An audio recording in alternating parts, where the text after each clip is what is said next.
If you're a parent, it's your worst nightmare. Finding out your child has been molested evokes the most primal feelings of anger and betrayal. But what should you do in that harrowing situation? For most parents, the answer is simple. Call the police. Let justice take its course. For Jehovah's Witness parents, however, it isn't always that simple. They are part of a religious community that relies heavily on bodies of elders to internally police accusations of wrongdoing. In turn, witness elders are guided by the Watchtower Society to apply the so-called two-witness rule to all allegations. There must be 2 or 3 eyewitnesses, not just people repeating hearsay. No action can be taken if there is only one witness.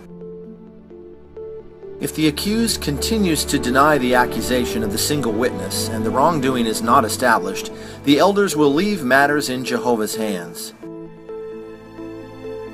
This means that there must be 2 witnesses, either to the same incident or 2 similar incidents, for action to be taken. But when it comes to sexual abuse, there are seldom additional witnesses to the crime, and by the time a second child is molested, thus providing the needed second witness, it is already too late.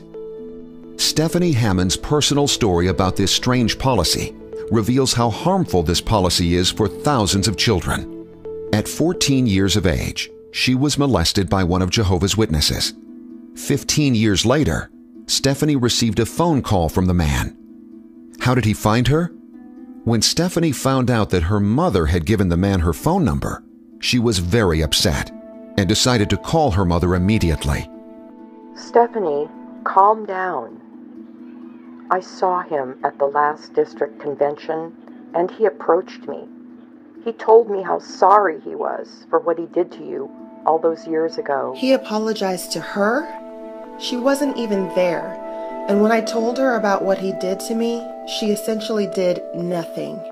She told the elders in the congregation and reported back that we should just leave it in Jehovah's hands. He would correct it. The man I saw before me that day was broken.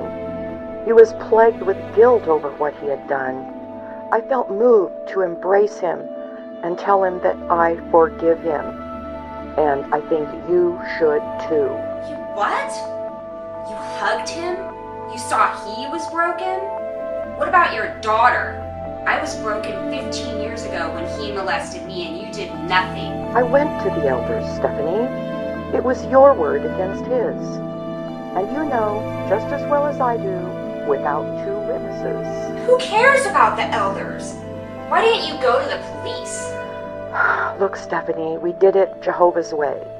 The elders handled it. Your child is a precious and priceless gift.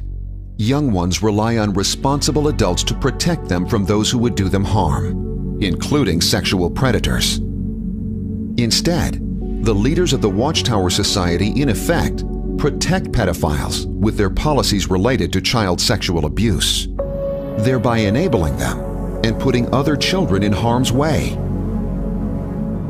If the Watchtower Society and Jehovah's Witnesses really care for the welfare and security of children, here are some legitimate expectations they should comply with. Inform members of the congregation that an accused pedophile is in their midst. Take great care to ensure that children are not accessible to accused abusers, whether it be in the door-to-door ministry or traveling to and from meetings. Immediately report any molestation to authorities, regardless of whether or not it is legal obligation in the state or country. Keep abusers out of reach of position of trust and authority within the congregation permanently. What can you do on a personal level?